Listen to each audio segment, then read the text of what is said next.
Good day. In my program yesterday, I mentioned that a large Russian missile strike seemed to be underway against Ukraine and that I would do an assessment of it today. And as it turns out, this was indeed a big Russian missile strike, though not actually the largest, despite some claims to the contrary. Now, the Ukrainians claim, and it's only the Ukrainians who provided us with any figures, so we have to work with those. The Ukrainians claim that 72 cruise missiles were launched, apparently from Russian aircraft. They were air-launched cruise missiles. And 4 other shorter range missiles of an indeterminate nature were also launched against Ukraine, making a grand total of 76 missiles. They also claim to have shot down most of these missiles. This is a claim the Ukrainians repeatedly make. As I understand it, they claim to have shot down 60 out of these 76 missiles, which were supposedly launched against Ukraine. By the way, for what it's worth, that is a slightly less impressive percentage of shot down missiles than some we've had from the Ukrainians on previous occasions. Well, I'm skeptical about these Ukrainian claims of the number of missiles that they claim to have shot down. I'm not denying that they probably do shoot down on a fairly regular basis some of these missiles that get launched at them. But as Brian Beletic has explained in a masterly overview of this particular missile attack, which, by the way, can be applied to other missile attacks as well, the amount of damage on the ground is simply not consistent with Ukrainian claims that only a small number of missiles supposedly got through. Now, I say that because though the Ukrainians this time are careful not to tell us how many targets were actually struck by these missiles, they've done so in the past and ended up claiming that more targets were hit than missiles, cruise missiles, which supposedly got through, a fact which led to questions about the credibility of their claims. Well, in this case, they haven't done that. They haven't provided us with that kind of information. But what we can see is lots of evidence across Ukraine of lots of targets hit, massive damage done, and widespread problems across Ukraine with the electricity, the power generating system.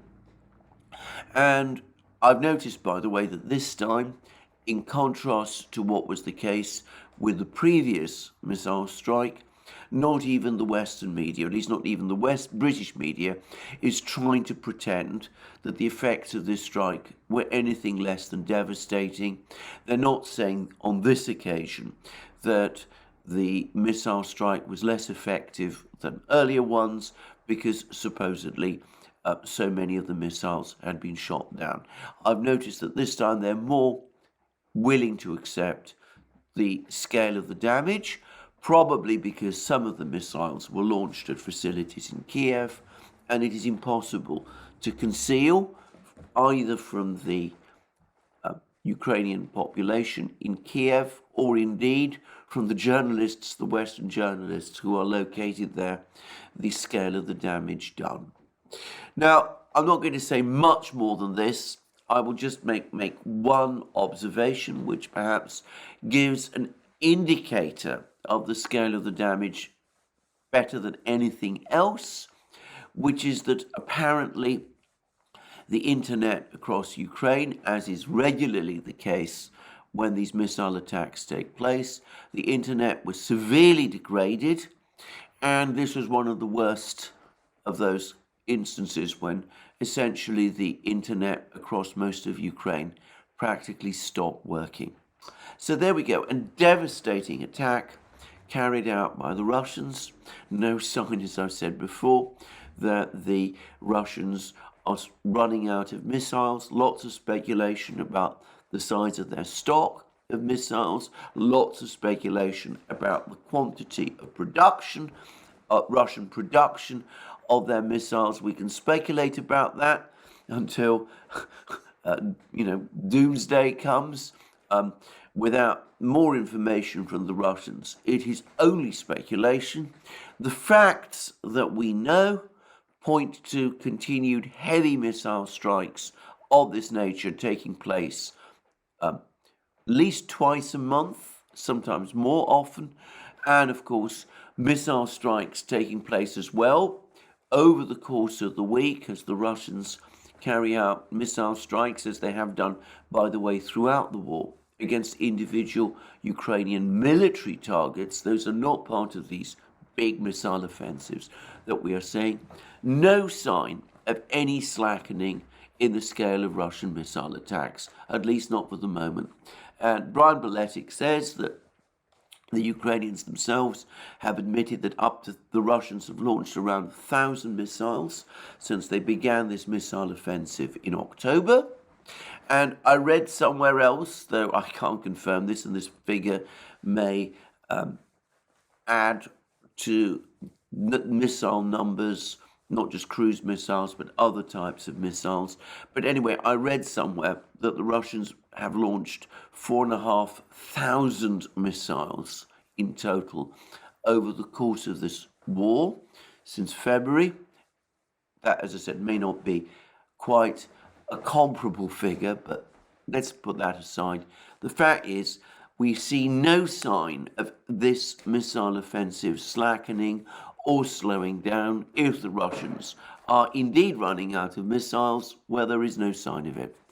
And I would, by the way, say, on the subject of Russian production of missiles, that again, I've had a very important and interesting email from a private source, the identity of which I'm not going to confirm or provide any clues to, safe to say that this person is somebody who, on this topic, most emphatically does know what he's talking about. He has the technological engineering background, which enables him to speak properly about this kind of subject, which of course the vast majority of commentary that you hear from various people, they don't seem to be able to discuss that in any detail, because frankly they're not people who have either experience of technology or of the production side of things. And this person made the point that the Russians have all the technological skills to build missiles of this nature. They've actually been developing and building cruise missiles for a very long time, and all the technology that goes with building the jet engines, the guidance systems, the necessary alloys that you would need for these kind of systems, and putting them all together. And this person said that my previous guesstimate, and I want to make it clear it's a guesstimate, or a guess even, that the Russians could be producing 100, perhaps even more of these things every month. This person thought that that was by no means far-fetched. It was actually possible. Let me stress again, that's a guesstimate. It might be more, it might be less, I don't know. But to repeat again, to reinforce the point that I made previously, there is no visible sign of the Russians running out of missiles. Now, in that same video that I've just been talking about, Brian Beletic returns to that point, the point that I made previously, rather that we discussed previously, about these interviews that General Zaluzhny and General Skirsky and the rest have given to the British media about the state of Ukraine's armed forces and about the equipment and ammunition shortages that the Ukrainians are experiencing and their difficulties of sustaining offensives without all of that equipment. I discussed all that in detail yesterday, and about the fact that the Russians are planning some big offensive There's some dispute whether it will be in January or February, and where it might be targeted at, whether it be at Kiev or somewhere else. Anyway, all of that. And Brian Beletic made the point, and it's an entirely valid one, that he has been talking about the problems the West has in keeping up with Ukraine's voracious demands for military equipment, which are on a scale and of an intensity that Western powers have never anticipated, clearly never anticipated, and with which they simply cannot keep up. And let me repeat, Brian Beletic has been saying this for months, and events are proving him right.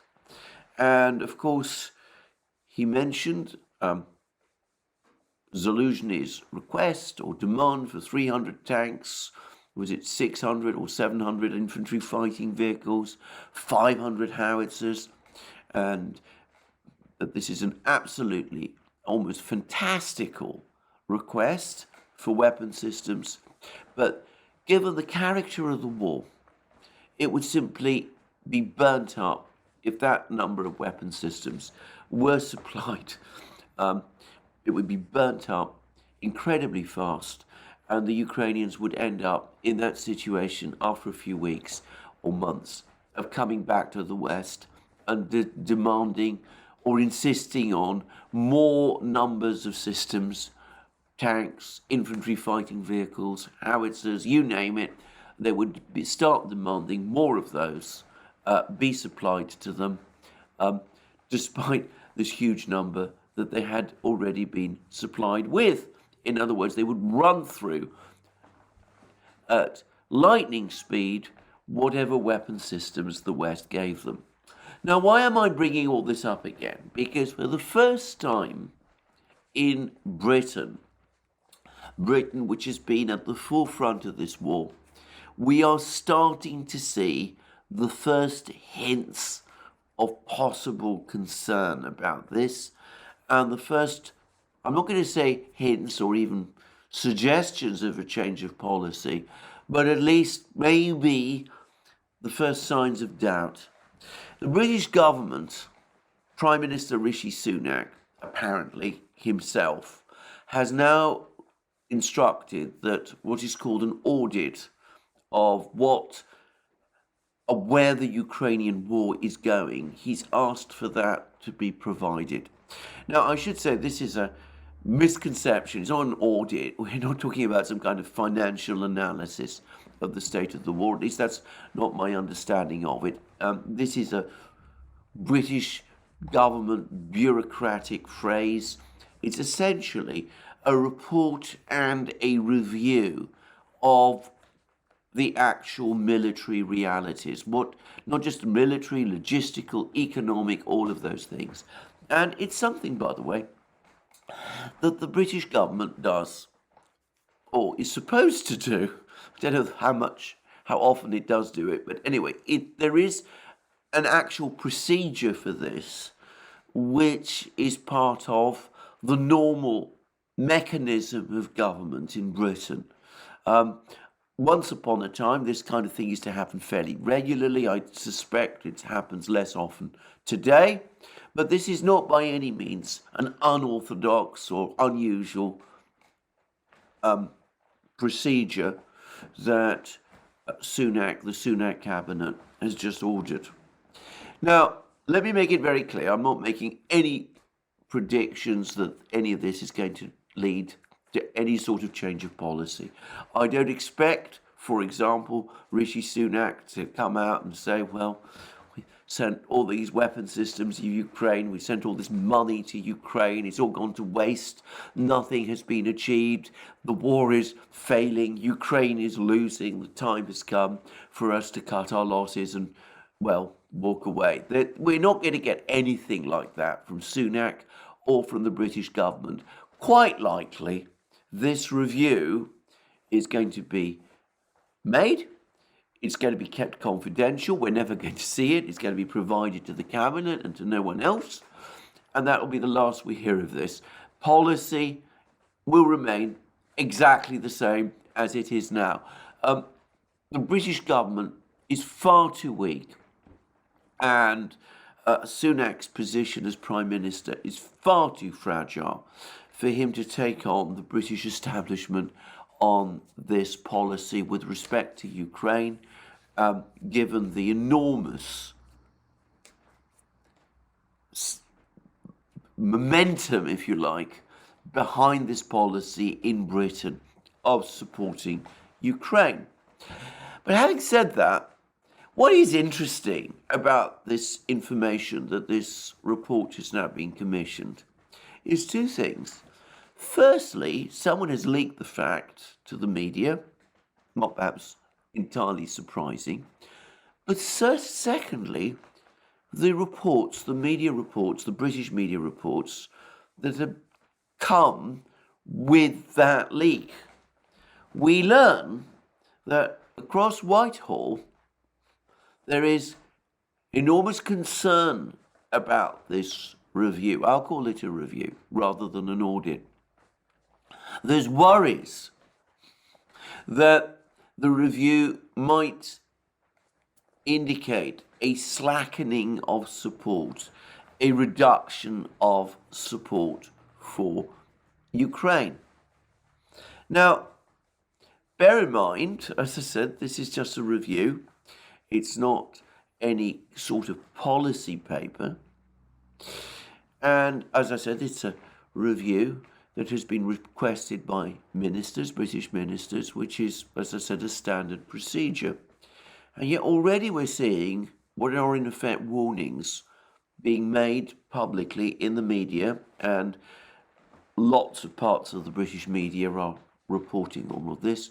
Warnings, in effect, that this could change government policy, that government policy towards, in support of Ukraine, might slacken off, which are in effect warnings against government policy with respect to Ukraine slackening off. Now, I have to say, all of this is really extraordinary, and I think we shouldn't let ourselves become too accustomed to forget how extraordinary this kind of thing is. First of all, is it not normal? Is it not entirely proper for a government that has committed itself to a highly expensive and in some ways dangerous policy of committing Britain to support a party in a war? Is it not normal for the British government to seek a review to find out how the war is going and what is actually happening?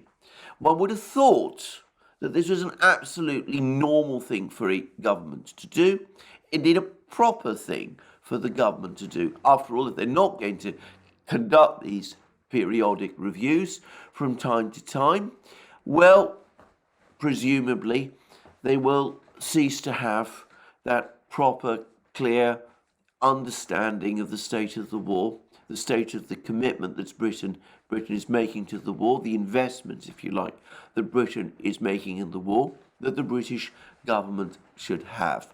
So that's the first thing to say. Apparently, it's somehow improper, even for the British government to take a step back, take stock, and ask for a review of how British weapons, British money, British taxpayers' money is being used in this war. It's doing so is creating alarm that British support for Ukraine is slackening. That's the first thing. But there's the other thing, which I find absolutely astonishing, and that's this reference to Whitehall, which I've seen in a number of articles. Now, Whitehall is a street in London where many British government ministries are located, but it is also a metonym for the British permanent state, for the bureaucracy, the civil service, if you like. So, that suggests that the people who are most concerned about this, I don't know this for a fact, by the way, but the appearance of these articles suggest it's not British ministers or British politicians who are worried about the fact that support for Ukraine is slackening. It is civil servants, the permanent state, the deep state, if you prefer.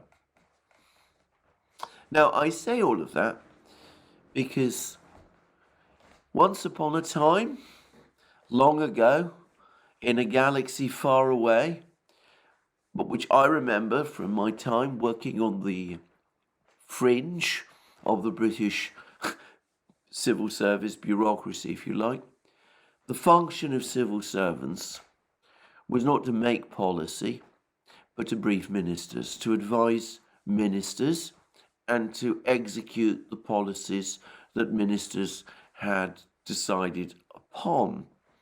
And that was absolutely and emphatically the case when the policy involved an issue of war or peace.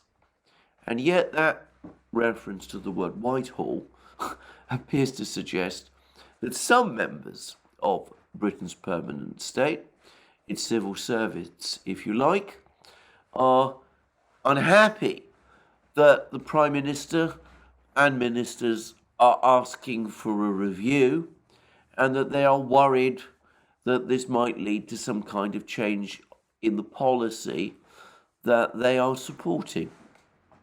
Now, I have to say I found that very extraordinary and very disturbing, but it does remind me, I must say this, of Colonel Vindman, the American official who was working for the National Security Council, who was a leading figure in the first impeachment of Donald Trump, and who complained angrily that Donald Trump's policies with respect to Ukraine were somehow violating the agreed policy of something that Vindman called the interagency. It looks like, I don't know this for a fact, but it looks like we have a similar interagency, if you like, in Britain, and it's not happy because a review of the war is being carried out, even though the ammunition shortages, the weapons shortages, the problems on the battlefields that General Zaluzhny is talking about might suggest that such a review is essential, and all the more so given that General Zaluzhny's demands for more weapons, 300 tanks, 600 to 700 infantry fighting vehicles, 500 howitzers, are apparently insatiable and growing all the time. Anyway, that's where I am on this. I just wanted to mention all of this.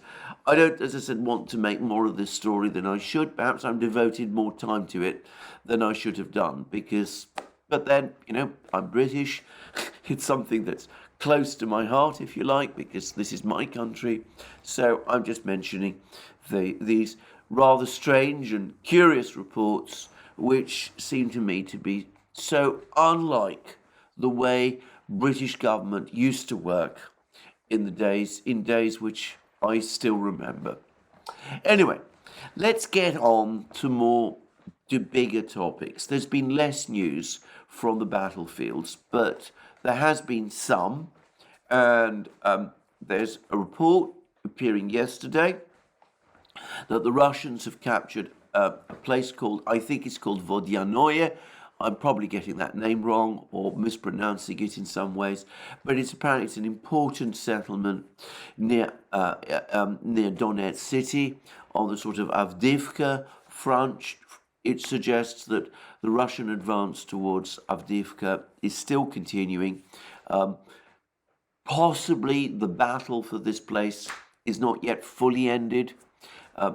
No doubt there will be Ukrainian counterattacks. There usually are.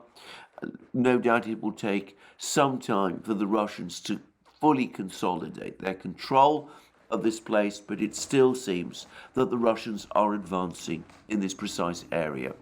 And we have also got more reports this time around Bakhmut, that battle, the biggest battle in my opinion, of the war.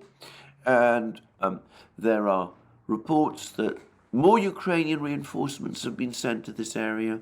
More attempts are being made by Ukraine to rotate units that have been badly shattered in the fighting with fresh units. The battle for Bakhmut, in other words, continues. Ukraine is not giving up, despite the fact that it's clear that they're losing ground in Bakhmut, that they're suffering incredibly heavy losses in Bakhmut. And as I said, as I discussed a few days ago in one of my other programs, there's talk of a pincer movement gradually taking place, the Russians launching a pincer movement towards Bakhmut with the intention of completely encircling, trapping the remaining Ukrainian defenders in the town and essentially repeating the Mariupol scenario in Bakhmut. Now, as I said, I find that remarkable. Back in the fighting in the summer in Severodonetsk and Lysychansk, the Ukrainians did at the last moment pull their troops out of those towns. They had to leave a lot of heavy equipment behind, but they did pull their troops out. They did preserve at least the bulk of their troops in that particular battle. But this time, it seems that they're taking the opposite course. And I have to say, I find that extraordinary. I find that deeply disturbing. We're hearing all kinds of reports about the huge level of casualties.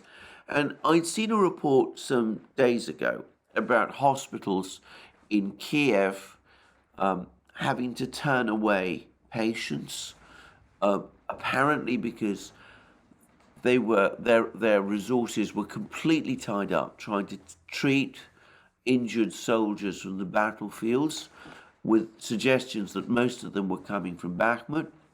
I wasn't sure whether this report was true. It seemed too extraordinary to be true, but I've now seen what looked like actual documents, and they seem to be real documents from these hospitals, announcements from these hospitals in Kiev, far from the battle lines, which appear to confirm that this is actually true. So the Ukrainians continue to invest, they continue to send troops to fight in Bakhmut, despite the fact that General Zaluzhny admits that he's running out of equipment, despite the fact that he's effectively admitted that he has only 200,000 troops who are combat trained, as opposed to the 700,000 he says are in uniform, despite the fact that he talks about the Ukrainian military bleeding. He's nonetheless prepared, and President Zelensky is nonetheless prepared to go on defending Bakhmut. I do wonder what they think is going to happen that is going to turn this all round, whether they are gambling that the West in some form is going to come to their rescue. That seems to me the only way that they could turn the situation round in some way, or whether perhaps, given General Zaluzhny's reference to Mannerheim, the Finnish general who told the Finnish troops back in March 1940 that they had to capitulate because they'd been overwhelmed in the war that Finland then fought against the Soviet Union. I wonder whether General Zaluzhny might be accepting these losses in Bakhmut, perhaps one day to prepare the ground for something like that. I don't know, and I have to say what I know about General Zaluzhny and the fact that he appears to share the ferocious ideology, if I can put it like that, of some other Ukrainians. Well, that would suggest that he's probably not of a compromising or surrendering sort. But who knows? I can't explain this. But anyway, it goes on. The Ukrainians continue to do General Surovikin's job for him. They send their troops, their fresh troops, into the meat grinder. Horrible word, but as I said, I'm having to adopt it. Everybody now uses it, including the Western media, by the way, the meat grinder of Bakhmut. And he seems to be feeding his troops into that meat grinder, as Zelensky also is. And as I said, Surovikin must be satisfied with the way things are shaping up there. Now, that brings me to something else, something that's happened today, which is really extremely interesting. When I say today, I should properly say yesterday, on Friday, which is that President Putin attended in somewhere in Russia, one presumes, a meeting of what the Kremlin website refers to as the joint staff of the military branches involved in the special military operation. And the Kremlin's readout of what happened is extremely short, and it says this. The president spent all day on Friday working at the joint staff of the military branches involved in the special military operation. The head of state was briefed about the work of the joint staff and on the progress made in the special military operation, held a general meeting and separate meetings with commanders. Last is quite interesting. Now, TASS has also provided a report, and it's based on what Peskov, who's Putin's press officer, press spokesman, has said, and it doesn't take us much further, but it says this. President Putin visited the joint staff of all military branches involved in Russia's special military operation in Ukraine. The Russian president's press secretary, Dmitry Peskov, said, and then we have the quote from Peskov, on Friday, President Vladimir Putin worked in the joint staff of military branches involved in the special military operation. The head of state examined the staff's work, was briefed about the special military operations progress, held the conference and separate meetings with commanders. Now, going back to some of my earlier videos of a few weeks ago, I spoke about how during the Second World War, the leader of Russia of that time, the leader of the Soviet Union, of course, Joseph Stalin, basically ran the war with two committees. One was the State Defense Committee, which basically had an overall supervisory role of the running of the Soviet home front, the home economy. It was the place which decided on weapons production, tank production, all that kind of thing. And the other was a committee known as Stavka. I call it a committee because that's what it was.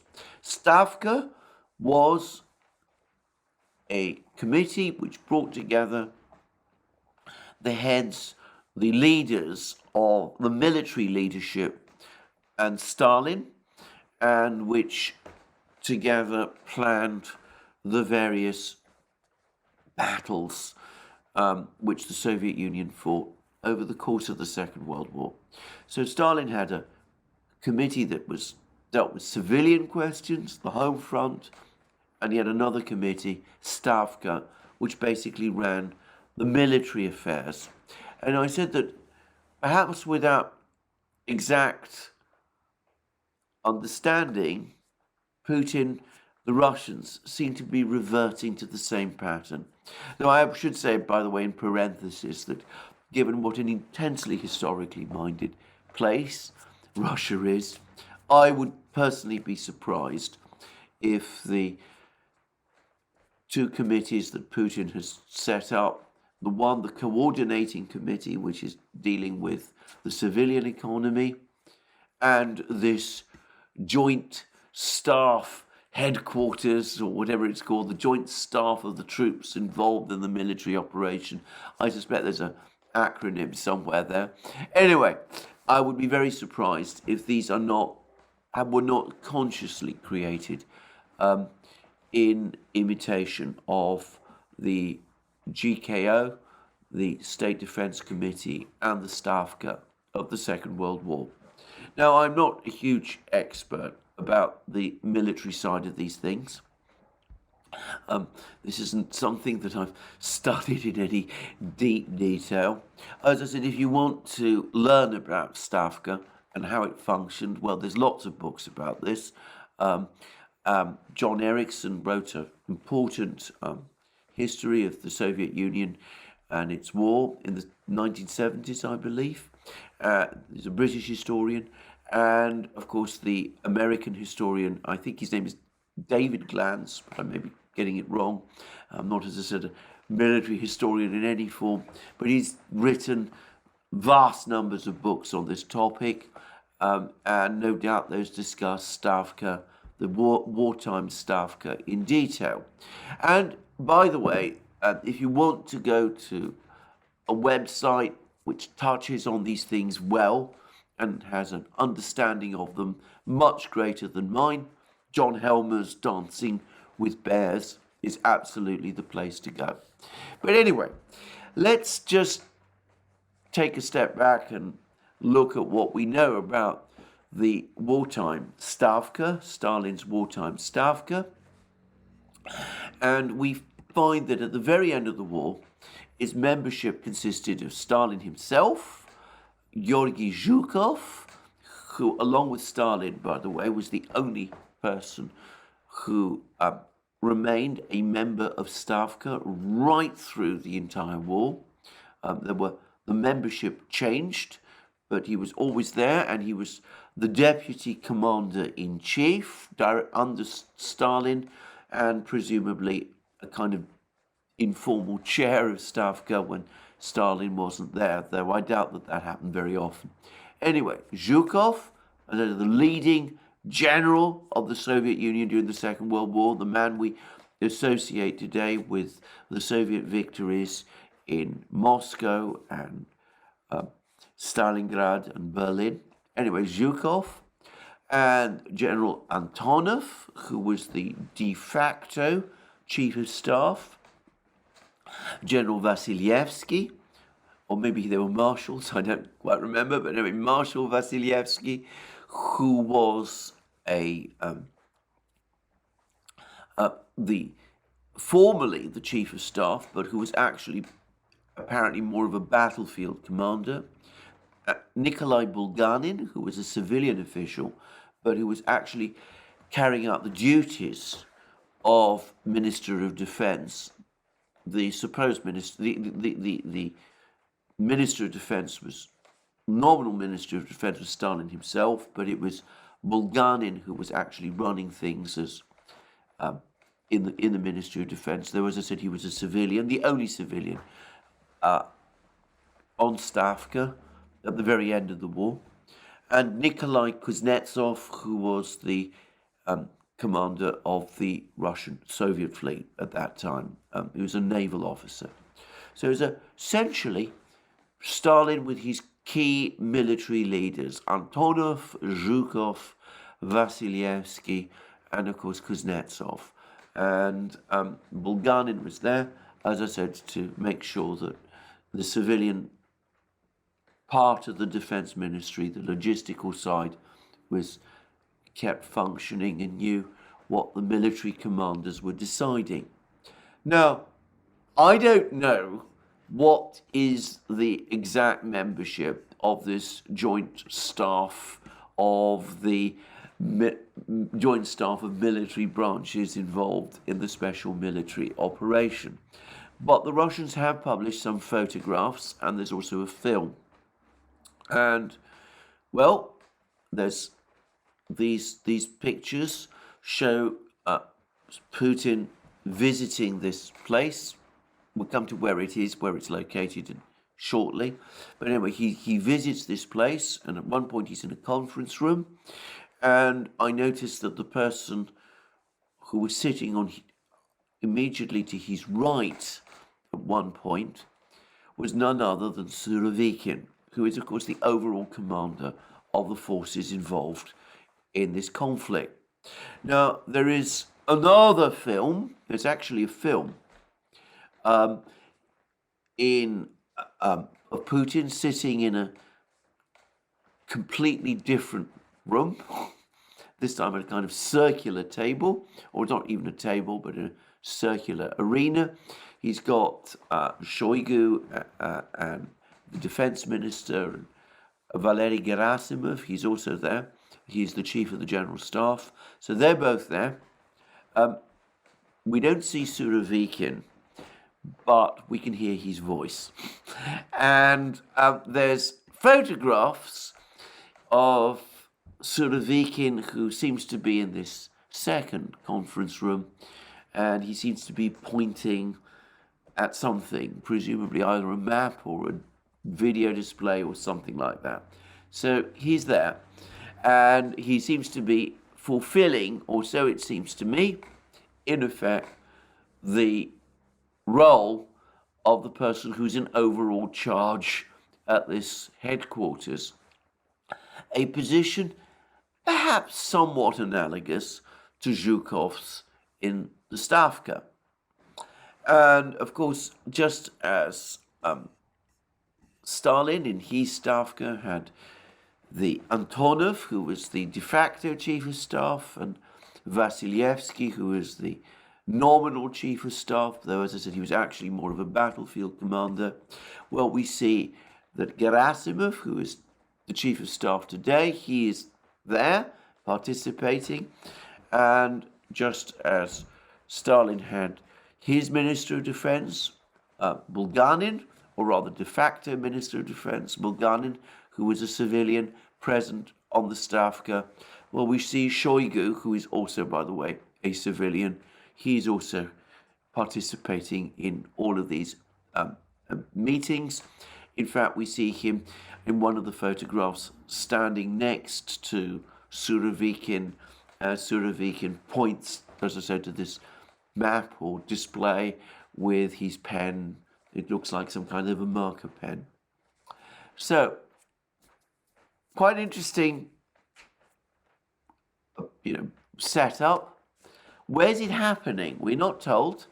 We're not told anything about the actual physical venue of this meeting, of this place. But I'm going to make a guess that it's probably happened in Moscow. This is just a guess.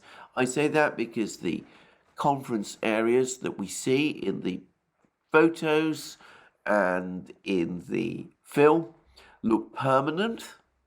They don't look like things that have been put together at great speed. And I'm going to make a guess that a couple of years ago, the Russians built a very advanced, very modern-looking headquarters building for their military, integrated headquarters building, very high-tech, with all kinds of high-tech equipment. I'm going to guess that it's there. Now, I say that because Putin attended a meeting of his Security Council the previous day, and that meeting did take place in Moscow. That was on the 16th of December in the Kremlin. And that's an interesting meeting in itself. Again, a very interesting excerpt from what Putin said. And in fact, I'll just read it. It says, "Today we will review current issues of ensuring national security in various spheres, and we will also discuss our interaction with neighbors on certain highly sensitive aspects." Which neighbors, one wonders. And then Putin goes on to say, "Mr. Lavrov will deliver the report. Please, you have the floor." So that looks as if it's a neighboring country, and one where Lavrov is the person who is best informed about the nature of the interactions. And that, to my mind, suggests either Turkey or Iran, or perhaps both. But this program is not about that Security Council meeting. It is about this much more interesting meeting on February, which lasted, or rather series of meetings, which lasted the whole day at this headquarters of the Joint Staff. I'm going to refer to it as the Stavka at the moment. Now, I want to stress this is not exactly analogous to the World War II Stavka. That was a semi-permanent body in charge of the entire armed forces of the Soviet Union as it was then. This staff is, this headquarters is basically only concerned with those military units that are participating in the war in Ukraine. But of course, given how important that war is, we're talking about a very important and very powerful headquarters indeed. And we see how the structure copies or appears to copy that of the wartime Stavka. And we also see how most probably the meeting took place in Moscow as meetings of the wartime Stavka, by the way, also did. Now, what do we know about this meeting? We don't know very much because, quite properly, the Russians are not telling us anything. I mean, it'd be bizarre if they did. But what we do know, and what we have learned, and the Kremlin and Peskov have both told us this, is that Putin received a briefing about the work of the Joint Staff. So he was told about how this headquarters is functioning. He was given an insight into its actual operational structure, its organization. He was reassured, no doubt, that it is working efficiently and properly. That's something, by the way, that Putin takes very seriously. He's always someone who's interested in management issues, which most Western leaders, in my experience, are not. He was also briefed on the progress made in the special military operation. So he was given an insight into what is actually happening in the war. He was briefed about that. But then we learned that he held a general meeting as well as separate meetings with commanders. And it's quite clear that these were battlefield commanders, people who are in the actual command of the Russian troops who are participating in this operation.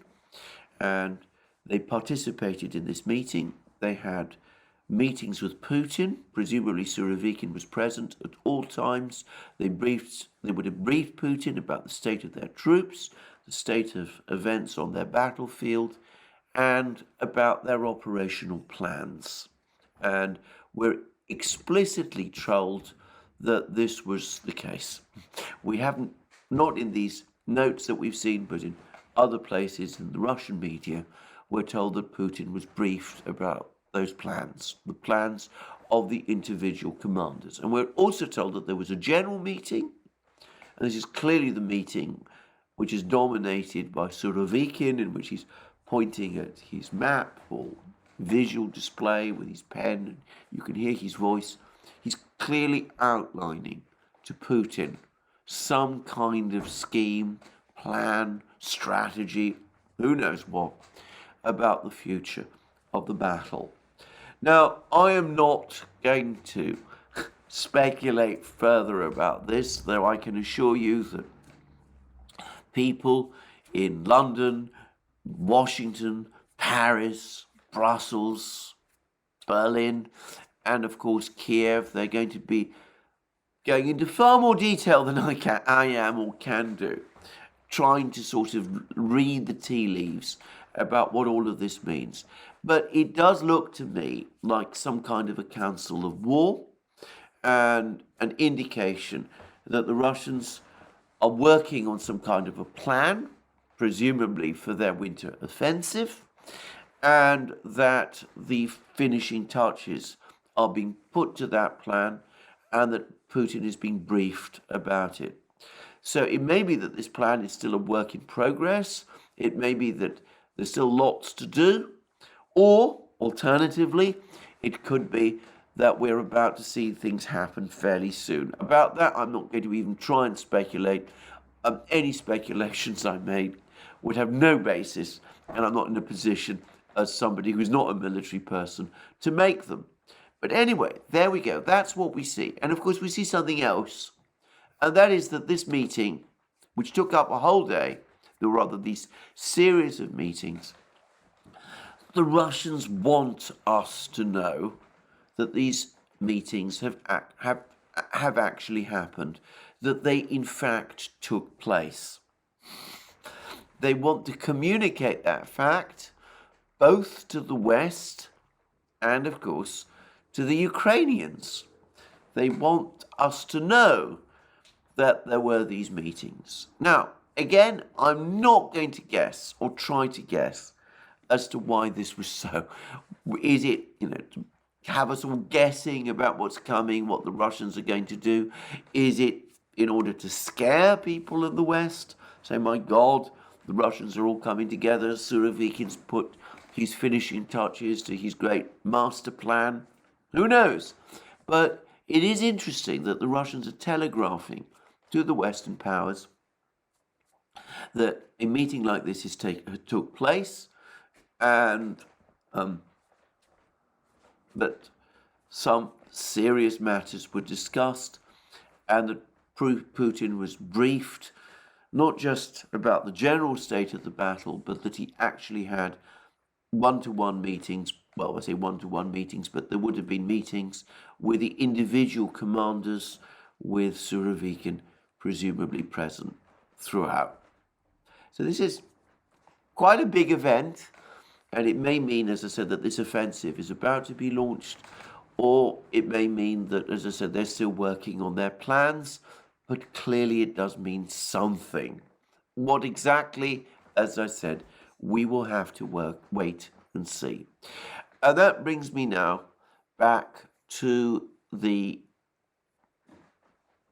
story, non-story actually, about the delays in Putin's address to the Federal Assembly, and the fact that he's going to postpone his big press conference until the new year. Well, we now see what is surely the explanation.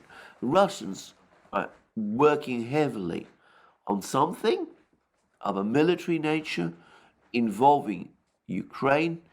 Putin is heavily immersed in those details. He clearly doesn't have the time for press conferences or addresses to the Federal Assembly.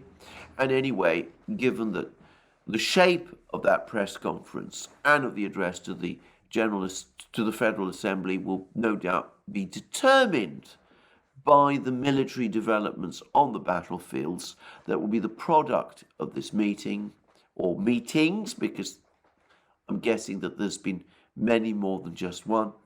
It's premature to hold that press conference and that address to the Federal Assembly anyway.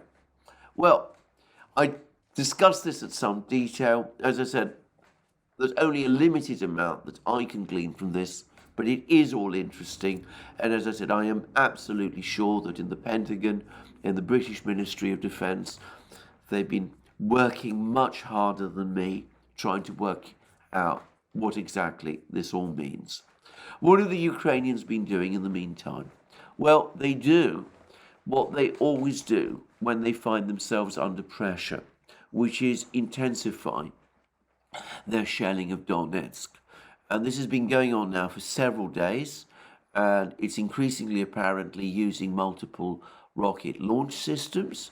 And I noticed that the Ukrainians, for the first time, are admitting that this shelling is going on, though they are trying to insinuate that it's the Russians, again, who are shelling themselves.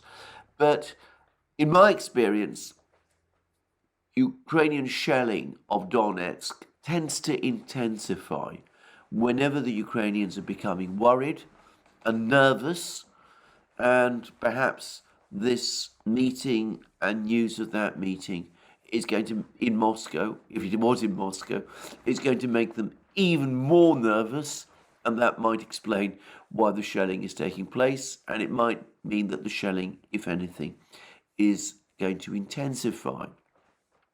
And in the meantime, since I'm talking about Ukrainian shelling of particular facilities, we've also seen some really rather extraordinary pictures from the Zaporozhye nuclear power plant. Now, the Ukrainians have been shelling it on and off for months, a fact which appallingly neither the International Atomic Energy Agency nor Western governments have been making any great issue about. The IAEA pretends that it doesn't know who is in fact carrying out the shelling, as of course it emphatically does do, and Western governments are tight-lipped on the matter and blame the whole problem on the Russians, even though we've seen leaks to the New York Times essentially admitting, in fact not essentially, straightforwardly admitting that it is indeed Ukraine that's been conducting this shelling. Now, there's been a lot of discussion about some kind of protective or safe zone being negotiated by the IAEA around the Zaporozhye nuclear power plant. Doesn't seem as if these negotiations are going very far. At various times, it's been suggested that the Russians should remove all their troops from this nuclear power plant, something the Russians have said categorically that they're not going to do. Anyway, the Russians seem to be in the process of taking their own steps to harden the power plant. There's extraordinary pictures of some great dome being constructed, not over the entire power plant, that would be a titanic endeavor, but a dome over some of the storage facilities. And this appears to be intended to protect these storage facilities from drone attacks, and shell fragments. And the point is that it's these storage facilities that contain the nuclear material, the release of which might cause a nuclear accident. So my reading of these photos is that the Russians don't actually anticipate an agreement about a protection zone, or at least are not assuming that there will be such an agreement. They have no intention of withdrawing their troops from the nuclear power plant. I never imagined that they would do. And they're taking steps to protect the storage facilities from more Ukrainian shelling and drone attacks, because they realize that this is the vulnerable part of the power plant. Again, can't help but think that this is Surovikin making the difference. He's created these fortified lines in all sorts of places. I was reading also today about the very dense fortifications he's had constructed in eastern Kherson region, east of the Dnieper River, specifically very dense fortifications near Novaya Kakhovka, making it incredibly difficult for the Ukrainians to advance from there, to try and cross the river and attack the Russians there. I don't think that's a remotely feasible prospect, but anyway, Surovikin is taking no chances. We've learnt about the fortifications he's built in the north of Donbass. There's now satellite photos that show how elaborate and powerful these fortifications are, and he's hardening the Zaporozhye nuclear power plant against Ukrainian shelling as well. He is, as I said, bringing to this war an engineer's approach, but also perhaps a combat general's approach. After all, he was one. He has been one in the past. Now, I'm going to finish with one very quick reminder that Surovikin was the general who was in charge of the Russian forces in Syria in 2016 and I believe in 2017, in the early period of the Russian intervention. They're the most difficult. And as I remember, his focus was on one thing at that time, which is this siege that was taking place of Aleppo. Aleppo, Syria's biggest city, initially encircled by the Islamist insurgency. I'm not going to be too specific about who they were, but eventually that siege was flipped so that some of these insurgents ended up themselves being besieged, and a very large force of insurgents was then put together, something like 30,000 men, as I remember, to try and break that siege and capture Aleppo. And there was a huge amount of fighting around Aleppo in 2016, and Surovikin, who was the overall commander of the Russian forces, he focused on breaking that big insurgent force, 30,000 men, that was trying to take Aleppo and essentially win a decisive victory there. And he did. He broke it. It took him months to do, bombing their supply lines, bombing their positions, but he did eventually break it.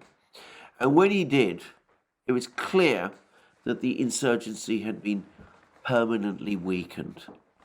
And what followed, as I also remember, over the course of 2017, was an extraordinary advance by the Syrian army against very light opposition across the whole of north-central Syria, basically from Aleppo all the way to the eastern city of Deir ez-Zor, which up to then had been basically besieged itself by the insurgent army of another radical Islamist group. And I wonder whether something similar isn't being planned. In other words, in Ukraine. In other words, grind down the Ukrainians, break their forward defenses, weaken their army permanently, terminally, and then you can carry out your big advance. It would be consistent with what Surovikin did in Syria. It worked then.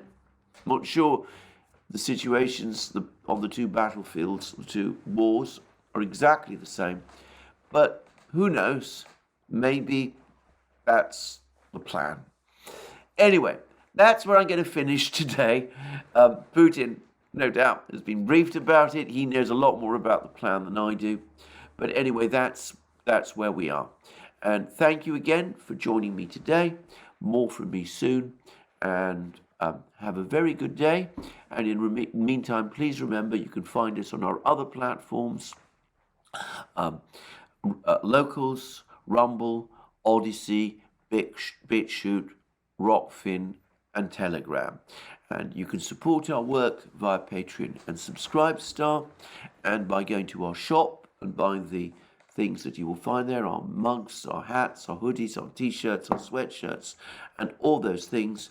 And last but not least, if you've liked this video, please remember to tick the like button and to check your subscription to this channel. Thank you for joining me again today. More from me soon.